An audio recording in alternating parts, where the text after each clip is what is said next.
నమస్తే. నేను మీ సునీల్ కుమార్ గాజుల. అమ్మ నాన్న పని ఆగిపోతే బిడ్డల పెంపకం ఆగిపోయే రోజుల్లో కూడా వాళ్ళు ఎంతో కష్టపడి ఏదో ఒక పని చేసుకుంటూ సంపాదిస్తూ బిడ్డల పెంపకంలో కూడా ప్రముఖ పాత్ర పోషించేవారంట. అద్భుతమైన సమయాన్ని కేటాయించేవారంట.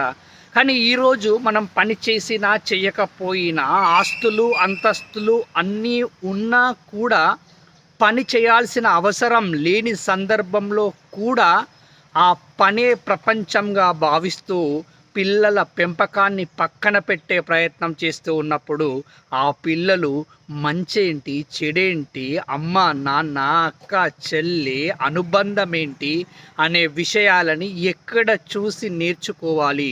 ఒక్కసారి ఆలోచించే ప్రయత్నం చేయండి. కోట్ల రూపాయలు సంపాదించడం కన్నా కొడుకులు కూతుర్లని మంచిగా పెంచుతూ సమాజానికి పంపించడం ముఖ్యం కదా.